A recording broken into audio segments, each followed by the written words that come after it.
Rosana tá em... a internet lá tá instável. Se ela consegue entrar.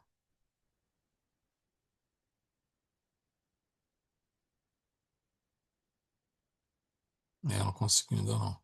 Bom, gente, a gente vai é, seguir aqui a partir do item 3.2 da nossa apostila. Nós estávamos comentando daquela situação em que é, a equipe espiritual, aliás, todas as equipes espirituais, né? Uma parte delas que viria para certas regiões do Brasil forma então aquele acampamento espiritual ali na região de João Pessoa, próximo a João Pessoa, numa praia ali, e onde nós comentamos essa questão da proteção, de evitar vibrações muito densas, muito pesadas, para que o trabalho pudesse ser realizado com proteção àqueles que eram resgatados ali tratados e os espíritos pudessem então estar menos submetidos àquelas vibrações muito densas. Comentamos, pelo menos durante o momento que eles estavam ali dentro daquele local protegido, né? Uma região protegida ali, no hospital, na espiritualidade, na verdade.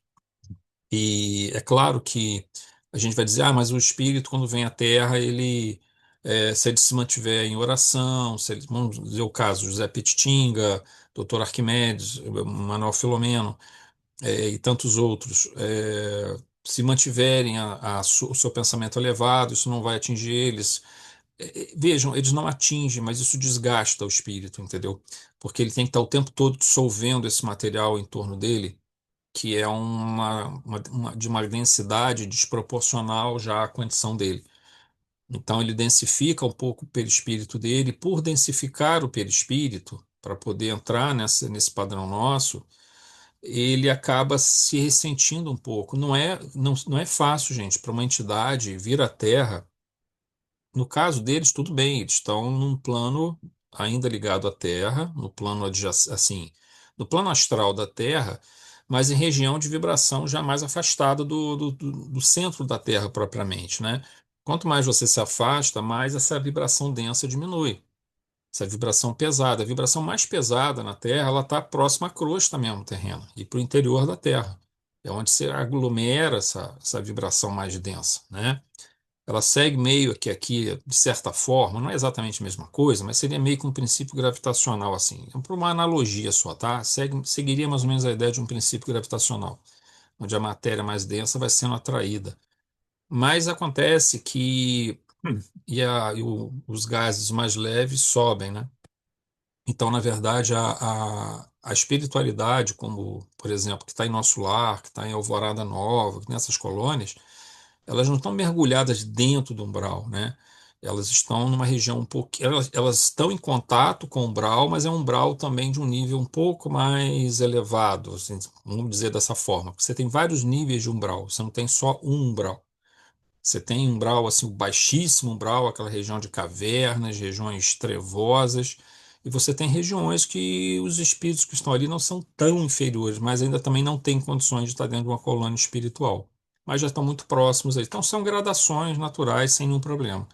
Só que quando esse espírito vem para uma região muito, muito baixa, ou seja na Terra, ou adentra aquelas cavernas, aquelas furnas umbralinas, eles sofrem muito com isso, porque eles têm que se densificar para poder entrar em contato com aqueles espíritos que vão ser ajudados, e quando eles se densificam, o sistema perispiritual ele é receptivo. Né? O perispírito é como se fosse também, entre tantas outras atribuições que nós damos a ele, ele é como se fosse um órgão receptor. O espírito percebe a visão não pelos olhos físicos como o nosso. Tipo assim, o espírito não tem dois buraquinhos que ele olha, ele vê por todo o seu perispírito. Ele escuta por todo o seu perispírito, ele percebe as vibrações ambientes por todo o conjunto do seu perispírito. Então, ele precisa densificá-lo para essa percepção mais densa. E no que ele faz isso, o espírito sofre um pouco os efeitos desse processo. Então, não pensem que uma entidade muito evoluída, quando desce, ou quando vem de uma região espiritual fora até da psicosfera da Terra, até para o processo de densificação perispirítica é difícil pra caramba. Tanto que vocês devem lembrar de um dos livros de André Luiz, foi o segundo ou terceiro que nós estudamos, quando um espírito vem de uma região fora já da crosta da Terra, totalmente fora já da psicosfera da Terra, para se materializar naquela colônia espiritual, num ambiente preparado ali dentro. Aí é feito como se fosse uma materialização para esse espírito poder revestir o perispírito dele com o material do nosso planeta. E mesmo assim, o material mais puro que era possível ali naquele ambiente. Vocês devem lembrar disso. Ele estava dentro de como se fosse um recipiente que vai se moldando ali, e ele vai moldando o perispírito dele a partir daquilo. Então, vocês imaginam agora isso num ambiente onde está ali no meio de uma festa, como nós comentamos, e ali era uma festa de carnaval onde estava havendo muitos abusos, né, de álcool, de drogas, da sexualidade. Então, essas vibrações, essas emanações se tornam ainda mais pesadas e os espíritos vão passar essa dificuldade. Não pensem que é claro que ele não é a mesma dificuldade que passaria um espírito invigilante, um espírito pouco que não tivesse muito preparado. É claro que eles reduzem esse nível de influência negativa, mas eles sentem, é desconfortável para eles, é desgastante. Então, por isso a necessidade de estarem retornando a esses postos de socorro, esses acampamentos, a esses locais onde eles conseguem criar uma ambiência de certa proteção, tá? 3.2. Então, lembrando aquela situação toda que estava acontecendo, que a gente comentou semana passada, a situação lembrava os antigos festivais pagãos, onde as orgias e lascívias se misturavam a práticas culticas, a divindades que nada mais eram do que uma forma de se justificar diante de uma moral enferma, né?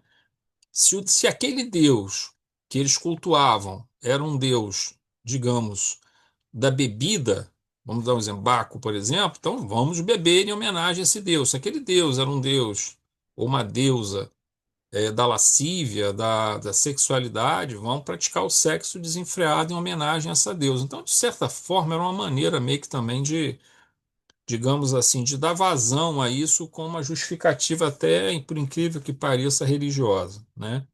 Dentro do que era naquela época, naquelas condições. Vocês sabem que muitos festivais romanos, e especialmente em locais mais ricos, havia aquela prática, né, da pessoa se entupir de comida, ia lá, vomitava, botava o dedo na garganta, vomitava para voltar a comer de novo. E comia, comia, comia de novo. Então, assim, são coisas assim que nós imaginamos. As nossas práticas, os nossos padrões comportamentais bem atávicos, eles nos deixaram marcas muito profundas. E é óbvio que hoje a maior parte de nós sofre de neuroses. É claro, muita coisa está guardada dentro de nós, tem que ser curada, tem que ser devagarzinho, tem que ir curando devagarzinho tudo isso. Não é uma coisa que também cura de uma hora para outra. São anos e anos fazendo bobagem, vai levar um tempo para poder corrigir isso, né?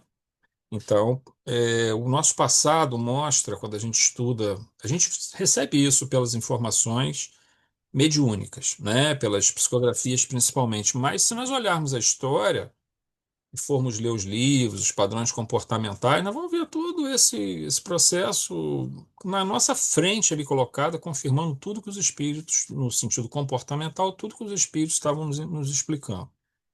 Mas o que causa maior espanto, conforme o autor espiritual escreve, é que essas práticas ainda se mostrem presentes nos dias atuais, onde o desenvolvimento da moral, da cultura e da sociedade contrastam fortemente com aquele comportamento primitivo.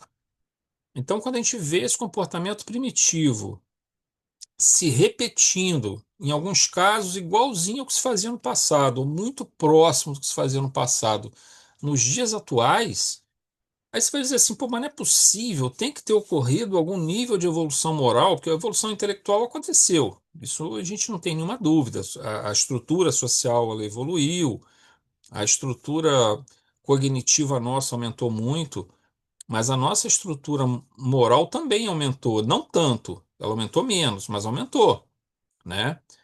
Não foi a nossa cognição está indo muito mais rápido do que a nossa do que o burilamento, do que digamos assim, a melhoria da nossa condição emocional, da nossa condição moral. Mas ainda assim nós melhoramos bastante. Há 200, 300 anos atrás, a gente se reunia numa praça para ver apedrejamento, para ver as pessoas serem mortas. Era festa, uma execução pública era uma festa de domingo de manhã, né? Então, assim, a gente saiu dessa condição. Acho que já é um grande passo que se deu. Mas ainda assim, quando a gente observa essas situações, é um retorno. E esse retorno tem um problema porque ele traz elementos atávicos que já estavam sendo assim trabalhados para perderem a sua energia, né? Diminuir esse nível de energia muito alto que eles ainda têm ou são cultivados. E aos poucos a gente vai trabalhando e isso vai se dissolvendo, fica aquela né, nas arenas de futebol. Violência, né, em todo lugar.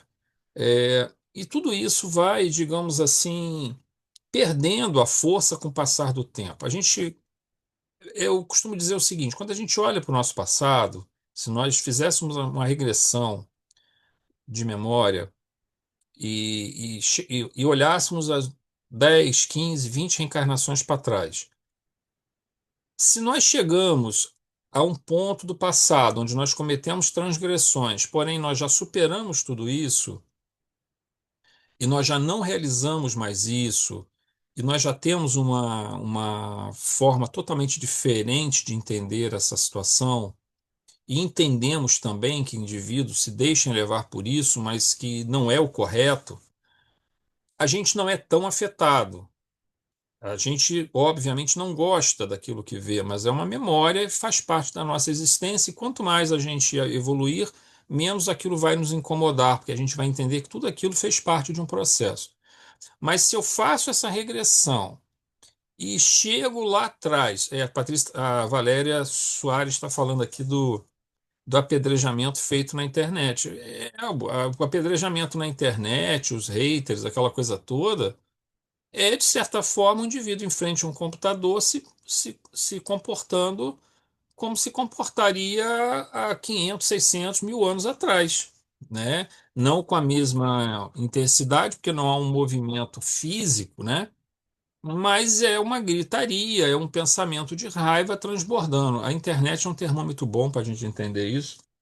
É até bom a Valéria ter comentado, que a gente consegue ver. Eu evito ver, por exemplo, quando eu estou assistindo um vídeo, se esse vídeo tiver um pouquinho de polêmica no tópico, se ele entra numa polarização de alguma forma, eu evito ler, eu não leio comentários. Eu só vejo o que as pessoas estão falando, se for alguma coisa assim, mais ou menos que seja interessante, mas eu não vejo comentários porque é um nível, é um baixo nível, né? Que a gente observa, as pessoas não conseguem argumentar, as pessoas falam um monte de besteiras, elas falam, agridem umas às outras, elas não conseguem ter um argumento. Então, é uma coisa assim que mostra o quanto de trabalho precisa ser feito, mas isso também não deve surpreender tanto, porque isso são comportamentos atávicos vindo à tona, né? Por isso que a gente tem que tomar muito cuidado, porque o nosso trabalho é exatamente para reverter esse processo dentro de nós. Então, quando você entra num meio que dá condição para você extravasar isso, você está energizando essa força que está lá atrás, você está trabalhando para tirar a energia daquilo, para esgotar aquela energia daquilo, para aquilo virar só uma memória e não uma sombra. Porque uma vez que a carga energética que compunha aquela dor, aquele sofrimento ou aquele comportamento desregrado, essa carga energética se exauriu, aquilo vira uma memória, é um aprendizado. Mas enquanto ela tem uma carga energética, ela é uma sombra. A sombra é isso. Quando a gente fala de sombra como desvio comportamental do passado, ela só é sombra porque ela só pode receber esse nome porque ela tem uma carga energética. E essa carga energética vem à tona, uma pulsão, né? É como uma libido descontrolada, não direcionada.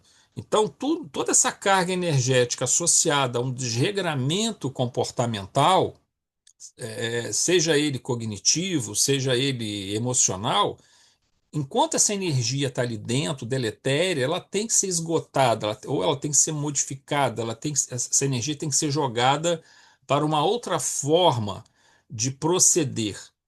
Mas enquanto ela está ali, se eu trago ela para o consciente, para o presente, para o agora e dou margem para que ela continue a se manifestar, eu estou realimentando ela. Então, isso é um atraso que a gente está fazendo, né? Não é que a gente está evoluindo, mas a gente está atrasando o nosso processo evolutivo. A gente não dá para a gente evoluir, mas dá para a gente atrasar, dá para a gente estacionar. E é o que a gente acaba fazendo, né? Muito bem. Essa questão de energia, gente, emocional, vocês veem, por exemplo, na parte sexual. A parte sexual, o sexo, ele com certeza daqui a algum tempo, na medida em que, que o planeta Terra caminhar para um mundo regenerado, cada vez mais a energia sexual, que é um elemento importante, para Freud ela compunha praticamente a totalidade da energia da psique, né, de profundidade. Mas isso é um exagero, né? Nós temos outras manifestações porque as nossas é, potências, as nossas matrizes de potência que nós temos são variadas. Nem tudo é energia sexual, mas ela é um campo de energia importante. Ele no futuro, a gente entende que essa sexualidade será uma boa parte dela no campo sexual propriamente, ela será voltada para fortalecer os laços de conexão entre dois indivíduos, entre duas pessoas. Fortalecer a conexão emocional, fortalecer a conexão afetiva, dando margem ao próprio processo sexual, sem nenhum problema. Isso não tem nada errado nisso. Parte dessa energia sexual será canalizada, como já ocorre hoje com alguns indivíduos. Eles canalizam para a arte, outros canalizam para a literatura, outros canalizam essa energia para a religiosidade. Nós conhecemos muitos religiosos que canalizaram as suas energias sexuais porque ela é uma potência, ela é uma energia, ela é uma força querendo encontrar um direcionamento. A maior parte desse direcionamento é sexual, outros desses direcionamentos são direcionamentos de poder. Outros desses direcionamentos são direcionamentos de violência que nós trazemos instintivamente por mecanismos evolutivos do passado, onde a violência ainda era necessária. Então, existem várias formas pelas quais esses aglomerados de energia intrapsíquica de profundidade se manifestam ainda, mas eles precisam ir sendo, aos poucos, encontrando transcendência. A gente não vai perder essa energia, ela simplesmente modifica os seus objetivos, né? A forma como ela é canalizada, como ela é direcionada. Mas quando a gente observa um mundo que está retrocedendo na prática, pelo menos em alguns pontos, retrocede na prática de dar força há uma forma errada de direcionar essa energia que potencializa uma energia de ódio, que a gente vê muito, como a Valéria colocou nessa questão da internet, ou do sexo desregrado. Isso é um atraso, é um retrocesso dentro desse processo, naquele ponto, pelo menos para o espírito, o que acaba atrasando outras coisas, né? Porque, vejam, às vezes a gente não consegue combater um mau comportamento nosso numa determinada reencarnação. Às vezes é muito difícil. Aí o que que a gente faz? Eu costumo dizer assim que às vezes é melhor você pegar, em vez de você tentar bater de frente com algo que é muito difícil para você, uma prática comportamental muito difícil, você valoriza então uma virtude que você tenha. Trabalhe essa virtude bem, porque ela vai te fortalecer e ajudar mais à frente você a combater essa prática comportamental deletéria que ainda existe. No mínimo, isso vai ajudar a controlar essa prática comportamental deletéria, mas assim, alimentar práticas comportamentais deletérias, sejam elas quais forem, elas só vão trazer problemas, né? Só vão atrasar o nosso processo evolutivo. E aí, quanto mais a gente atrasa o processo evolutivo, mais a gente diminui o papel naquilo que a gente chama de justiça e bondade, mais a justiça aumenta a sua força em relação à bondade, porque a misericórdia está sendo concedida através de ensinos, através de mestres, através de doutrinas, através de muitas e muitas lições de nossos mentores. Isso é manifestação da bondade divina. Mas nós também temos o mecanismo de correção que vem pela dor, que vem pelo sofrimento. A gente pode escolher um ou outro como sendo aquele que prioriza, né? Aquele que de fato prevalece.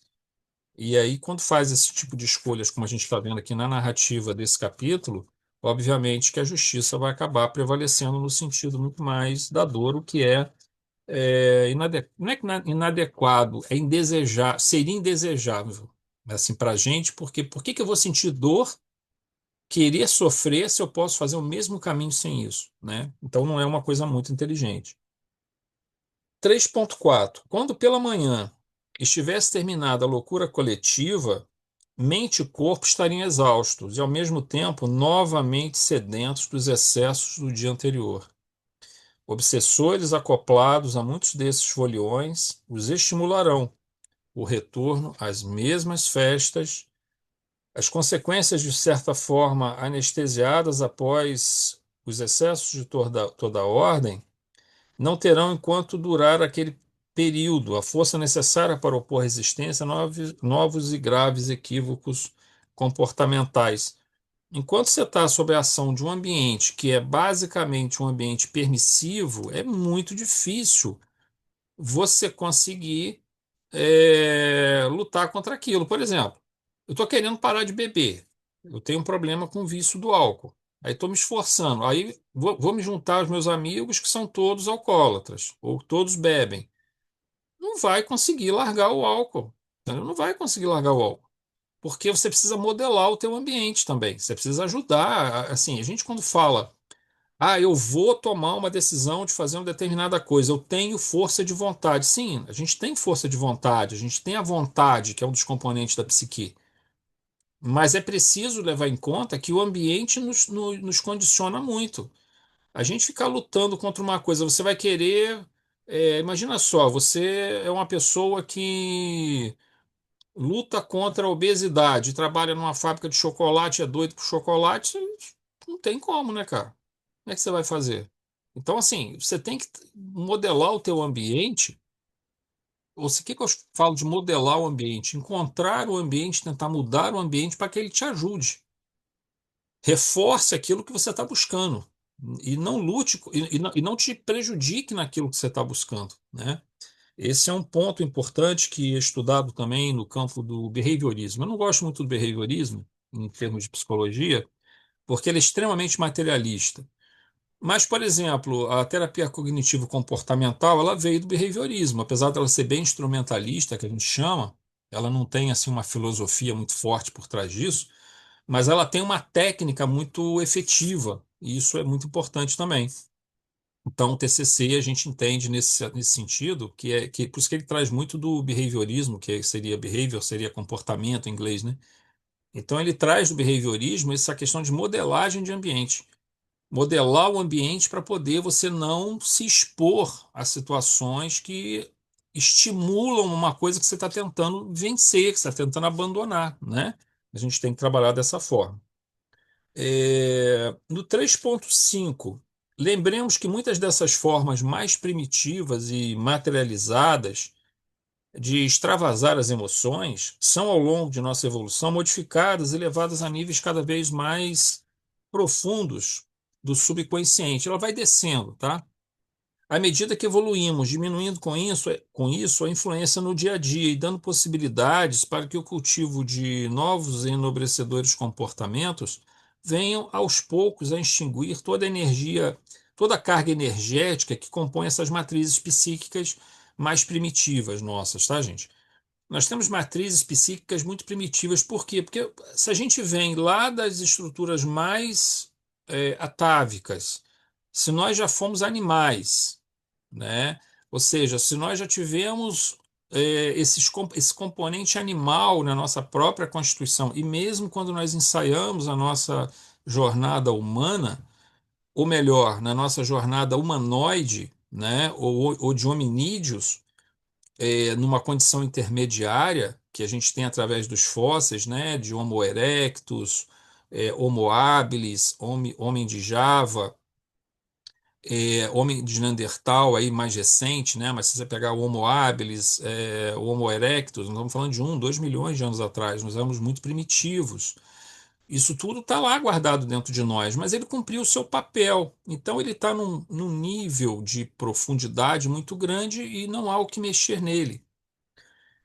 Essas energias continuam vindo, mas cada vez com menos força. Por quê? Porque elas estão ficando cada vez mais afastadas do nível consciente, porque várias camadas de experiências estão se interpondo entre essas energias bem básicas e as energias superiores.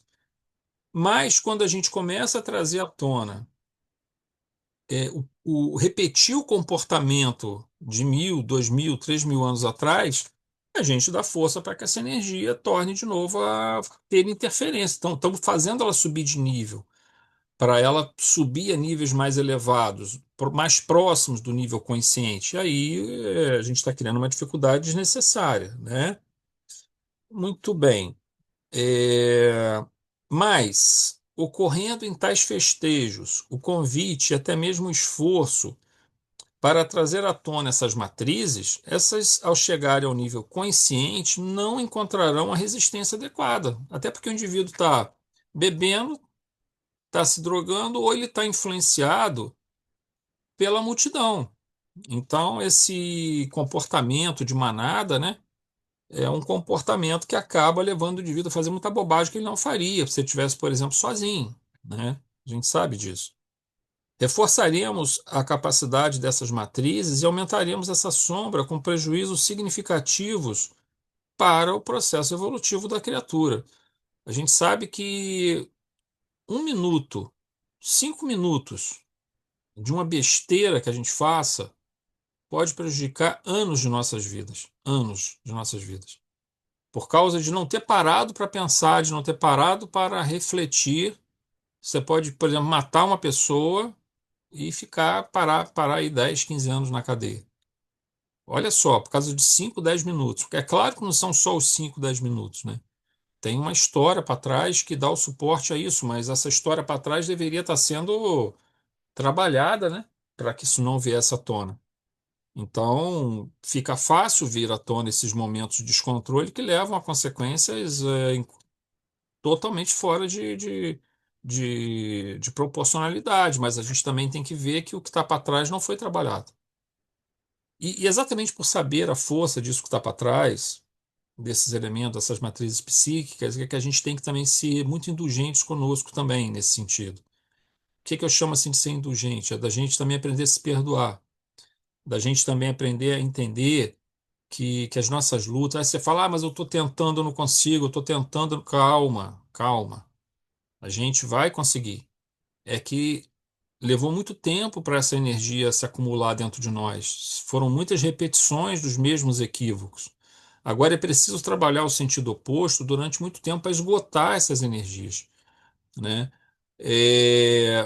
Por isso que eu falo, às vezes uma forma de ajudar a vencer aquilo que a gente não consegue vencer, aquilo que para nós é uma dificuldade muito grande, é trabalhar uma virtude que está aflorando na gente. Então vamos trabalhar essa virtude, deixa aqui então, deixa de meio de lado aquele defeito, vamos botar assim, que a gente não consegue trabalhar, e vamos trabalhar essa virtude, vamos fazê-la crescer, vamos trabalhar outras virtudes. Daqui a pouco, isso vai reforçar o nosso psiquismo de uma forma geral, que aí sim atacar aquele problema vai ser talvez mais fácil. Isso também a gente tem que ter algumas estratégias, né, para lidar com esse processo evolutivo. Reforçaremos a capacidade dessas matrizes e aumentaremos essa sombra com prejuízos significativos para todo o processo evolutivo da criatura. Lembremos que a ação desse padrão comportamental atávico e adormecido é potencializado no nível consciente pela ação do comportamento em massa ou coletivo e pela fortemente obsessão individual e também coletiva. Não esquecendo que a gente está falando do grupo todo ali se autoestimulando, a gente tem que ver também que nós temos ali todo o trabalho dos obsessores, né? Que são muitos, muito mais do que os encarnados. E dependendo da região que a gente está, do país, essas aglomerações são maiores, obviamente. Então, eu acredito que a gente, quando você pega regiões de alta criminalidade, de altos graus de violência e tudo mais, do ponto de vista espiritual, a situação ali com certeza também é grave, né? É mais problemática.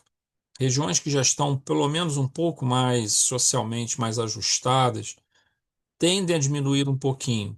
Toda vez que tem uma fortes, digamos assim, uma região de guerra, por exemplo, onde você tem fortes emoções ali, conflitantes de medo, de pavor, de raiva, de ódio, tudo se misturando, é claro que a psicosfera e a agregação de espíritos ali ligados ali é muito grande, né? Então nós vamos ter nuvens de espíritos ali agregados àquelas regiões.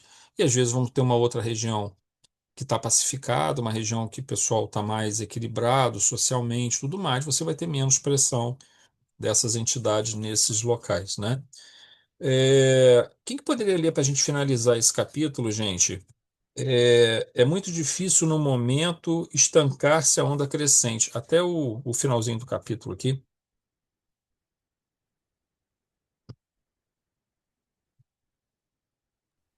Posso É, ler, Zé? pode, Alice, faz favor então. É muito difícil, no momento, estancar-se a onda crescente da sensualidade, do erotismo, da depravação nas paisagens terrenas, especialmente em determinados países. Isto porque as autoridades que governam algumas cidades e nações, com as exceções compreensíveis, estão mais preocupadas com a conquista de eleitores para os iludir do que interessadas na sua educação.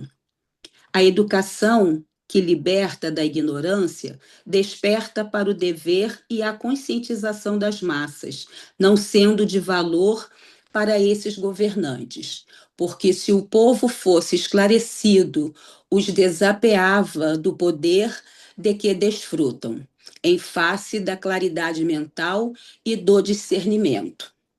Reservam, então, altas verbas para serem aplicadas no desperdício moral, disfarçando as doações sob a justificativa de que se trata de utilização para o lazer e a recreação, quando estes são opostos aos exageros dos sentidos físicos. Mais recentemente, foram encontradas outras explicações para a legalização das bacanais públicas, sob os holofotes poderosos da mídia, como sejam as do turismo, que deixa lucros nas cidades pervertidas e cansadas de luxúria. É certo que atraem os turistas, alguns para observar os estranhos comportamentos das massas, que têm em conta de subdesenvolvidas, de atrasadas, de primitivas, permanecendo em camarotes de luxo, como os antigos romanos, contemplando as arenas festivas, nas quais os assassinatos legais misturavam-se às danças, às lutas de gladiadores e ao teatro fescenino. Outros, para atenderem aos próprios tormentos mal contidos que podem ser liberados com total permissão durante os festejos incomuns. E outros porque necessitam de carnes novas para o comércio sexual, especialmente se está recheado de crianças vendidas por exploradores hábeis e pais infelizes.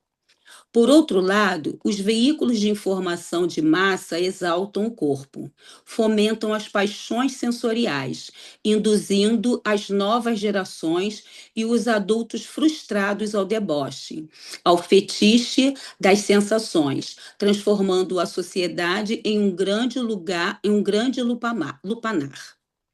Não é do meu feitio entretecer considerações que possam tornar-se críticas destrutivas, mas havemos de convir que, sobreviventes que somos da morte, não podemos deixar de considerar que os enganados foliões de hoje serão os desencarnados tristes de amanhã, queiramos ou não, sendo de lamentar-se a situação na qual despertarão após a perda do veículo orgânico.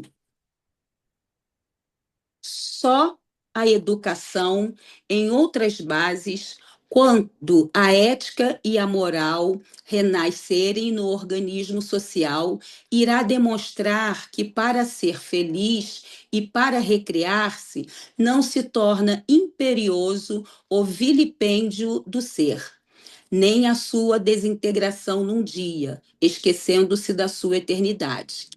Não comenemos, não, nesse comenos, o nosso condutor convidou-nos para a primeira tarefa que se iniciaria naquela cidade mesmo, embora o som terrível e flagelador da música agressiva e da algazarra dos seus aficionados.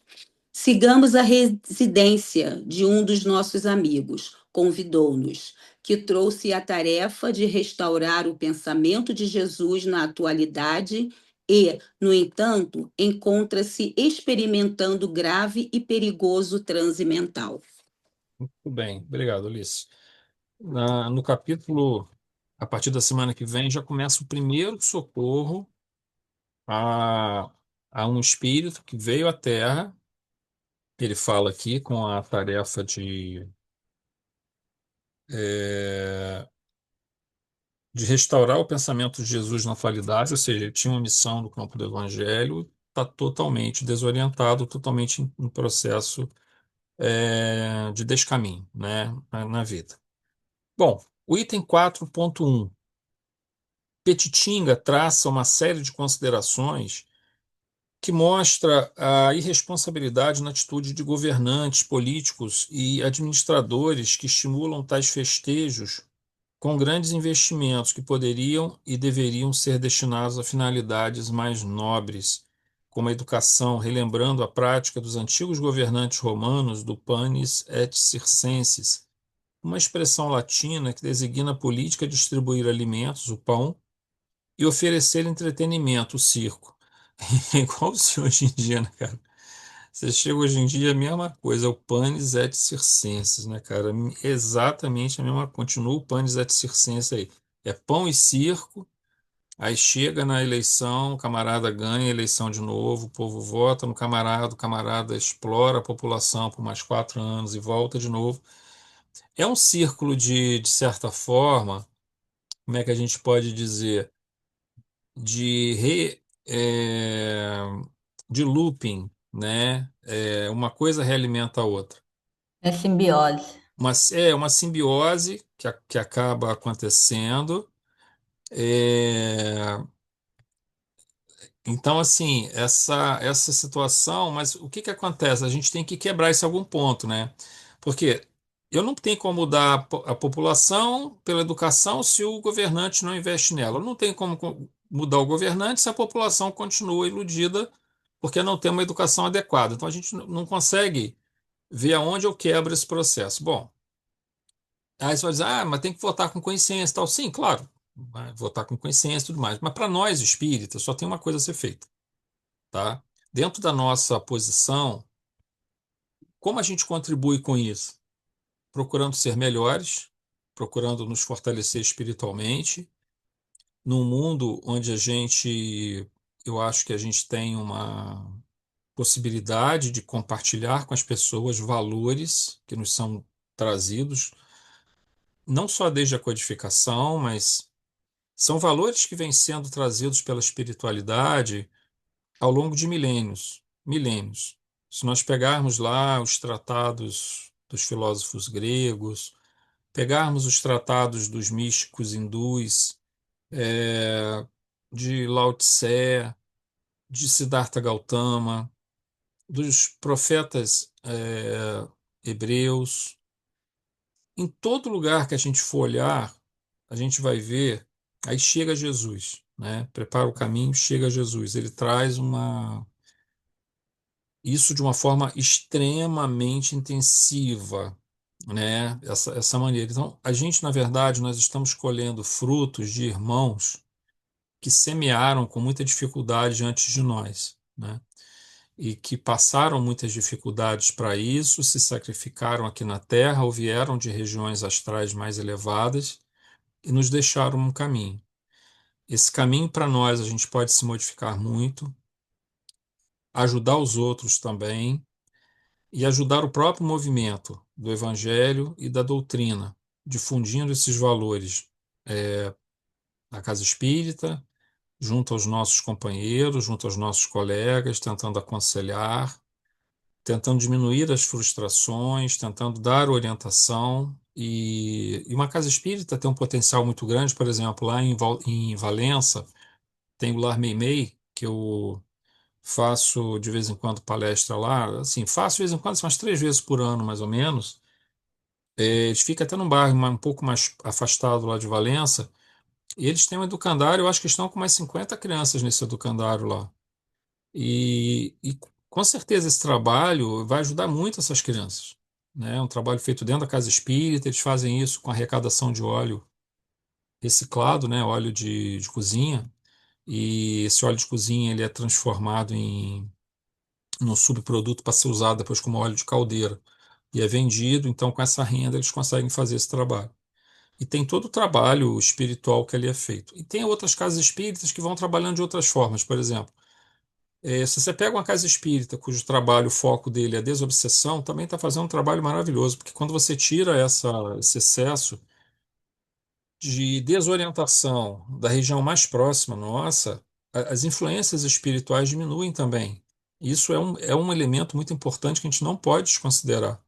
Essa influência que irmãos menos esclarecidos têm.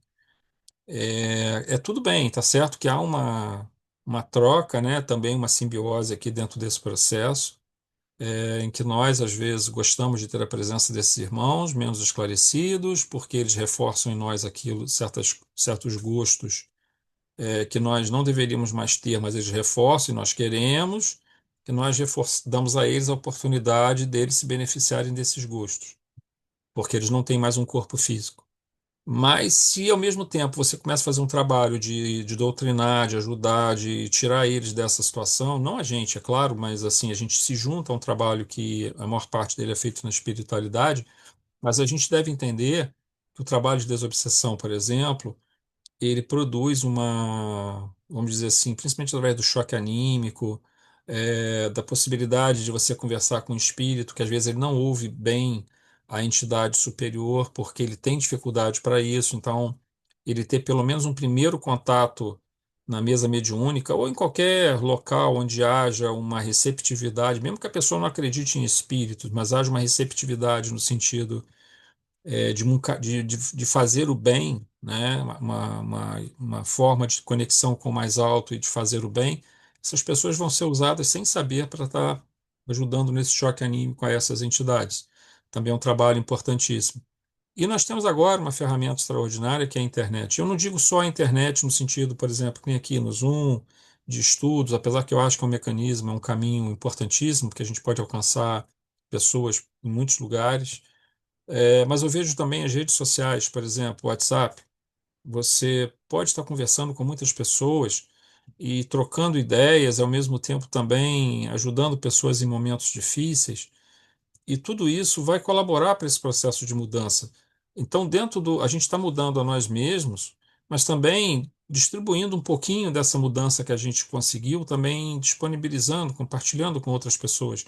Então, é uma coisa que a gente pode fazer. Então, há uma consciência cívica, obviamente, há uma consciência, eh, digamos, de um pensamento mais, de uma moral, né, mais abrangente no país, que a gente deve ter, mas também há uma consciência espiritual que ela é muito poderosa.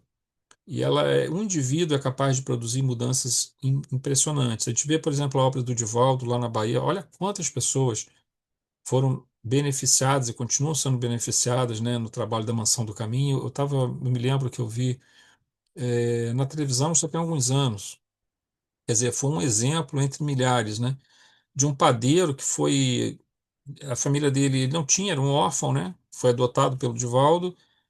Ele teve a formação profissional lá dentro como padeiro, então ele exercia essa profissão e nos fins de semana ele ia na favela para poder cadastrar famílias que estavam em situações muito difíceis para poderem os filhos também serem levados para lá, para a Mansão do Caminho. Olha só como é que o processo vai se multiplicando, né? E você vê um único indivíduo, se bem que o Newton também ajudou muito ele, né? Dentro dessa tarefa, mas assim, poucos indivíduos, o que eles são capazes de fazer quando eles têm de fato uma missão de fazer o bem, né? Como é que o bem é tão poderoso assim? Quantas pessoas ele não tirou das drogas, do vício? quantas pessoas Irmã Dulce não tirou do vício, da droga, pelo seu exemplo, pelo seu carinho. Então, assim, é, é claro que nós estamos num patamar muito inferior a isso, mas o nosso exemplo vai ser capaz de ajudar também. Então, é isso que a gente pode fazer, né? E orar muito pelo mundo e espalhar a luz. Onde tiver uma oração sendo feita, é um raio de luz sendo emitido, né? Então, o mundo precisa. Os racídicos, Baal Shem Tov, né, que era um racídico do século XVII, o racidismo é um ramo do judaísmo. Ele dizia que o mundo, mas assim, é num dito mais abrangente, tá? O mundo sempre precisa dos tzadiks. Os tzadiks são aqueles indivíduos justos, os indivíduos piedosos, aqueles que honram a Deus, aqueles que honram o seu semelhante, né? Aqueles que honram a obra de Deus. E esses indivíduos, o mundo não pode viver sem eles, porque eles são a luz do mundo, né? E quando ele fala isso, claro, ele está falando ali de indivíduos com muita força moral.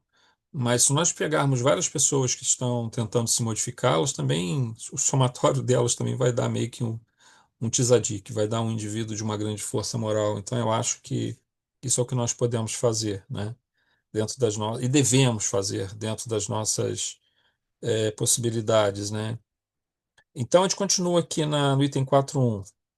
O extravasar das frustrações em festas e folias, como o carnaval, cumpre bem esse papel. O papel do panis et circenses aí, dessas extravagâncias todas que acabamos fazendo. Mas também a responsabilidade da mídia, cuja farta promoção da prática estimula todo um círculo de continuidade de algo que, a nosso ver, a despeito das alegações de práticas culturais e mesmo o lucro do turismo, tem sido muito prejudicial à nossa sociedade no sentido moral e espiritual, com consequências que extrapolam o período dos festejos. E eu acho que dois grandes exemplos disso surgem em Rio de Janeiro e Bahia, né? Onde talvez o carnaval seja mais forte, apesar que São Paulo agora também tem tido. Mas São Paulo, o carnaval de São Paulo é mais assim um carnaval, eu acho que mais de escolas de samba, né? Mais daquele luxo e tal. Não sei as consequências, a gente só vai saber as consequências disso porque não é tão forte assim há muito tempo, ele vem de algum tempo para cá. Mas Rio de Janeiro e Bahia, que já tem um carnaval muito forte há muitos anos, a gente vê que são os dois estados, possivelmente os dois estados mais violentos do Brasil, onde o crime organizado está se tornando mais forte. Não deve ser coincidência, tá? Então, assim, isso significa que nós temos uma conexão com o plano espiritual, que nós estamos atraindo muitas entidades que estão vinculadas a esse processo, e isso não é bom, porque nós não temos força moral ainda suficiente para rebater essa. Então, assim, aquele que parece ser um lucro, porque atrai muito turismo, atrai muitas pessoas de fora, atrai muitas verbas daquilo, o custo depois é muito maior, porque nós mergulhamos no processo de decadência, e é isso que nós estamos vendo. Rio de Janeiro está virando um local que hoje praticamente o Estado tem muitos locais que o Estado já não chega mais, a gente sabe disso. Nós estamos tendo aí um narco-estado, né? Regiões que simplesmente a polícia não consegue mais chegar. Ela pode até chegar, mas quando ela sai, os traficantes, os milicianos e toda a criminalidade organizada está dominando completamente. São Paulo está acontecendo também, nesse nível de criminalidade. E eu acho que o nosso princípio é fazer o máximo de bem que nós pudermos, ter muita fé, ter bastante conhecimento espiritual, buscar esse conhecimento espiritual, compartilhar com as pessoas, é o que nós podemos fazer. E nos conectar com o sagrado. É o nosso papel nessa vida. Porque, na verdade, a grande transformação virá de forças mais superiores, né? Mas essas forças superiores contam com encarnados e desencarnados que estejam dispostos a pegar na enxada para capinar, para ajudar a limpar um pouco esse terreno. Então, eu acho que, de alguma forma, nós podemos ser também trabalhadores dentro dessa seara, ainda que num nível bem humilde ali, mas eu acho que é uma honra, é uma alegria nós termos isso como um objetivo também de melhoria nossa e de tentar contribuir para esse planeta que tem nos feito tão bem, nos ajudado tanto, né? E o 4.2, como lembra Petitinga, os enganados foliões de hoje serão os desencarnados tristes de amanhã. E ainda, só a educação e outras bases, quando a ética e a moral renascerem no organismo social, irá demonstrar que para ser feliz e para recriar-se não se torne imperioso o vilipêndio do ser. Isso aqui são palavras do Petitinga, né? Sem querermos estabelecer uma culpa absoluta para muitas das práticas carnavalescas, precisamos lembrar que já travamos cotidianamente uma luta contra nossas más tendências e inclinações, e que um caminho difícil nos aguarda e que é o caminho virtuoso. E ao darmos férias de alguns dias à nossa consciência para resgatarmos práticas sensualistas e desregradas, ainda que por alguns dias, estamos atrasando em muitos anos nossa jornada de busca e conhecimento e vivência da lei de Deus. Gente, não dá para dar férias para os nossos princípios, não dá para dar férias para aquilo que nós já conquistamos, né? A duras penas nós estamos chegando onde nós estamos hoje aqui, nesse momento, nas nossas reuniões e outros companheiros em outras situações que vão procurando contribuir para a melhoria da sociedade humana, em outras instituições, sejam elas religiosas ou não. Foi muito trabalho para chegar até aqui, não dá para dar férias para isso. Ah, não, eu vou deixar de lado a minha virtude, vou fingir que ela não existe, só para eu poder me relaxar bastante, aí daqui a alguns dias eu volto e começo meu trabalho de novo. Isso não dá certo, porque a gente, quando faz isso, nós estamos resgatando práticas que estão lá mais para baixo do nosso psiquismo e que estão sendo aos pouquinhos esgotadas, aquelas energias, como nós falamos, elas estão sendo transmutadas, estão sendo iluminadas.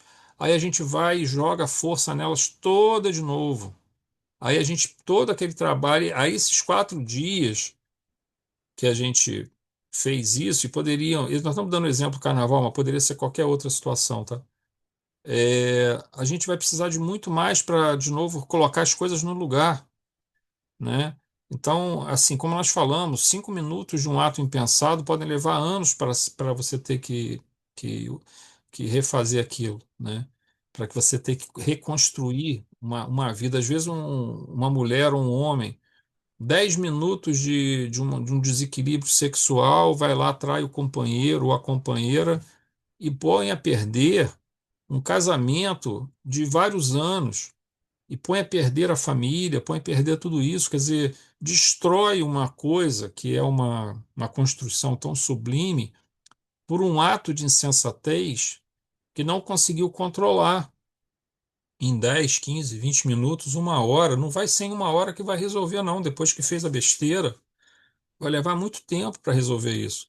Por que que isso acontece? É porque há uma injustiça, há um desequilíbrio? Não, é porque isso era o comportamento passado. E ele está muito forte ainda, e nós estamos vencendo ele aos poucos. Mas quando a gente abre mão disso e dá férias para o nosso comportamento ético, aquilo que está represado lá embaixo vem com toda a força. Então, esse é que é o grande problema. Então, a gente nunca pode estar dando férias para nossa para os nossos princípios. Não existem férias para os nossos princípios. Por isso, na casa espírita também, a gente procura meio que replicar esse princípio. É uma coisa que eu não aceito isso, cara, férias em casa espírita, sabe? Chega final do ano, o pessoal fecha a casa espírita lá para dezembro, abre em fevereiro. Não existe isso, cara. Hospital ter É, férias? Não, não tem como Zé hospital. Ronaldo, Ah, o Zé Grosso tem uma quadrinha que eu não esqueço, que é exatamente o que você falou. Férias em espiritismo. Já pensaram, meu irmão? Imaginam Jesus Cristo de férias também? é, É com uma certeza. quadrinha, mais ou menos assim, do Zé Grosso. Eu me O Zé lembro disso aí. Grosso. É. Hospital não tem férias, mas você vai tirar férias no hospital. O hospital vai fechar e vai tirar férias, vai dar férias para todo mundo.